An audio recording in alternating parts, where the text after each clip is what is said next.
Pause this.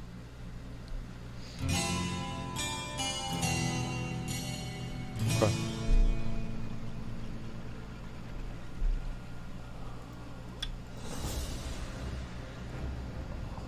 Hey guys, what's up? MadSeason here, back with another video for you. Well, BlizzCon 2019 has come, and with it, the announcement of a new World of Warcraft expansion. Incredible. News with Classic, Diablo 4, Overwatch 2. It's a stacked Overwatch convention 1. this year. As is customary with the channel, I thought I would make a quick but thorough coverage. The only two is how of many the times you have to announcements, spend money. focusing on World of Warcraft, since that's the channel's focus. Starting with Classic here, we have what most people expected, and that's the announcement on Phase 2, and that's the world bosses, Azure Ghost Next week, boys. as well as the release of Next the PvP honor fucking system, week.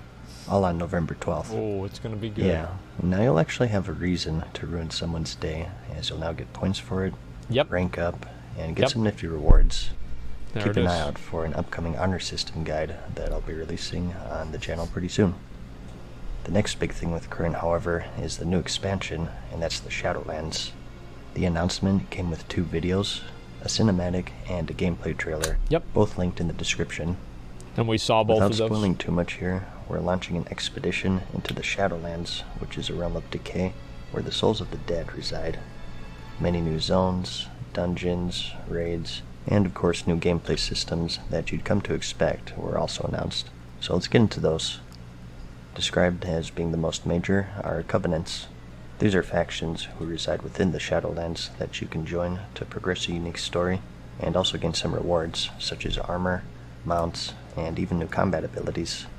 They're integrated into nearly every aspect of the game, and are going to be key with your character progression within the Shadowlands. Amazing. You have the Kyrian, the Necrolords, the Night Fae, and Venthyr, each with their own unique style and rewards, and a home base to sort of serve as your order hall that you may remember from Legion. That's good. You are to receive 2 abilities for joining each covenant. This is the one we've seen before. One that's tied to the covenant itself, and a choice of 4 that are unique to each class. So it's designed to give you a lot of variety and choice of how you want to play your character. One aspect of covenants is called soul binding. Basically, you train under certain members of these covenants to gain passive abilities, and these are also customizable to an extent with their own talent trees. I think this will be like cool. They're trying to bring in multiple layers of choice to make for a different experience for players of the same class. The resource of this expansion is moving from azurite to a substance called anima. You collect They both start with with A. your NPC That way we choice, can keep having AP. And then you progress through that talent tree. Not a whole lot of details has been shared, other than the fact that it's not like the azurite system, where it's an infinitely grindable resource. It's supposed to be much more toned down from the sounds of it. The max level zone is called the Ma, which has some unique properties. This is described as the black void of the Shadowlands, where the most villainous souls are sent. That's where the bad boys are at. Now, everyone, including you, are being sent there since we opened up the gateway, so to speak. So you're sent here in the beginning of the expansion. That scene was really fucking cool. You escape, and then you return at the max level for a more unique gameplay experience. As you adventure inside the zone, your presence will become increasingly known by an entity known as the Jailer, There it is. who rules over the Ma. The longer you spend inside, the more annoyed he'll get, and he'll send enemies and whatnot to try and dispatch you. The zone also holds another major gameplay system called the Tower of Torghast. This is the only good thing I'm looking forward to, really. Doable with up to 5 players, although you can go solo if you'd like. You go through level by level in a randomized dungeon crawl with ever-increasing difficult enemies, but also harder and harder puzzles and whatnot to solve. As the enemies increase in power, however, so do you, and through the collection of anima within the tower, you can improve your character in various ways with past buffs or affixes. This is the only feature in the new expansion I'm being really able looking to forward create to. unique Seeing how builds this is going to and go. combinations that are promised to be different each time. And, as a reward for doing all of this, you get items called runes, which you use to craft legendaries. Again, not a whole lot is shared, but legendaries are back in the game. You now craft them from materials that you obtain from about fucking time. and they're designed to be highly customizable by the player, even going as far as being able to choose what slot you equip them in, what affixes you want, and also what secondary stats are tied to them. A big one, I think, is that loot in general, they said, they want to be more in the player's control. Right now, there's so many caches in the game. It's about time. The weekly chests that it is about fucking time, man. The right stats can be a super grindy thing. They're looking to alleviate this by doing things such as allowing you to choose what stats you want from craftable items, and by modifying the weekly chests for Mythic Plus and PvP. It gives you a list of items. Several items to choose Yeah, from. that's gonna be fucking amazing. In addition to this, they're looking to make a return to class identity rather than spec identity.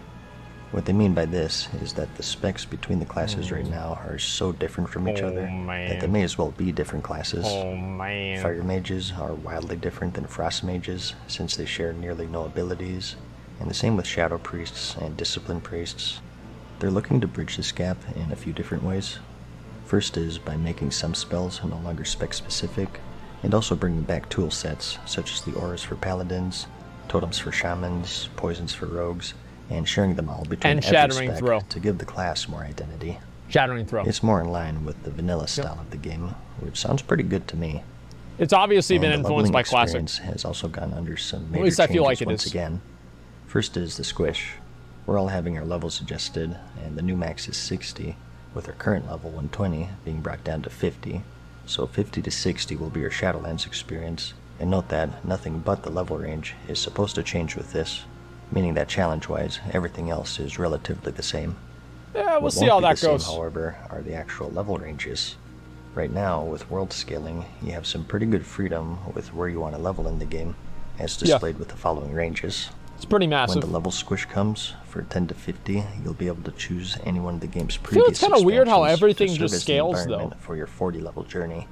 The Cataclysm Eastern Kingdoms, a bit too gamey for me. Kalimdor, Outlands, Northrend, all the way up to and including Kultiras and Zandalar from BFA can all be your choices, so you can actually experience the full story of the expansions before you outlevel them. Yeah. I'm sure that some will be faster than others, but overall, the entire leveling process will be much quicker. Yeah, I can't wait to compared level what in it is WoD now, in 5 minutes. Which may be a It's gonna good be thing fucking or a amazing. bad thing, depending on your perspective. And notice that I didn't even cover 1 to 10 yet, and that's because they have a new zone for this called Exile's Reach, complete with its own story and introduction to the game. Wow. New players are forced to use this as an option as their first character, whereas if you already have a max level or level 50 They at better this make point, that good, you can choose any of the or original people are never starter gonna zones play in the the fucking game as game. well, if you so please. And since we're talking about new characters, we should also mention the improvements to character customization. Which is nice. Character creation across the board is receiving upgrades. A few tidbits they mentioned is the ability to separate faces from eye colors, more options in general, including body paint. And in addition to this, you're also now able to make every single race, including allied races, Death Knights. So good news for all of you pandas out there. Oh, great. There's also a new pet alpaca that you can buy from the pet shop, and proceeds from this will be donated to charity for we.org and Make-A-Wish. Similar For the to last year's until the BlizzCon. end of the year. And Let's since keep we're that in talking mind. about the shop, the Shadowlands is purchasable now if you care to pre-order. There are 3 editions available. The base edition gives you early access to the Death Knight unlocks. Great. The heroic edition gives you the same, and also You get that 120 character stupid boost, ass soon mount. to be 50.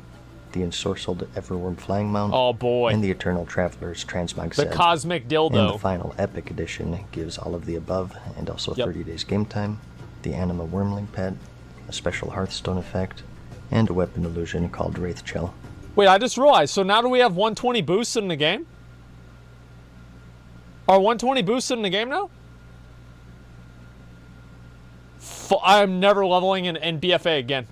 I'm never. I don't care. Like, I'm gonna. If my character is level 113, I am 119. I am buying the boost. I am never leveling in BFA ever a fucking again, man. Like, holy shit. Gives 388 ammo. That is awesome. I'm so happy. They cost 40, 60, and 80 US dollars respectively. Yep. But that's about it. For all of the major stuff anyways. Like I said, I wanted to focus mainly on World of Warcraft since that's the focus Makes of me the channel. so mad, dude. I Seeing also that wanted to cinematic. talk about Diablo 4 a little bit as well, so Fuck you might yeah, see a dude. video on that pretty soon. Fuck yeah, dude. Overall, in my opinion, the Shadowlands is looking like it has some potential, but it's still too early to tell. Yeah. I do like how it seems like they're going back to their roots a bit in regards to the class balance. Well, they have and to. giving these classes back their core abilities for every spec. I think that's an overall good change, but that might just be the vanilla fanboy in me speaking. There's a bit of As that. for the other stuff though, we'll just have bit to of wait and that. see. I hope that it's good. I'm rooting for it, and I'm looking for a reason to play it more and get back into it. All in all though, I thought it was an alright convention. I have high hopes for Warcraft and Diablo, and I hope things turn out well for everything else, such as Overwatch 2 and whatnot, but I'm kind of indifferent. The thing I care about is if you found the video interesting or entertaining. Like it if you liked it, and I'll see you in the next one. Peace. Okay. So we knew a lot of that stuff already. I thought this video was going to be more about stuff that was influenced by Classic WoW. Mortal. But either way, I'm kind of excited. Yeah, see, I thought it was going to be with Classic. I was a little bit confused there. At some point, I will watch this right now, the Diablo 4. But right now, we need to get ready for Molten Core.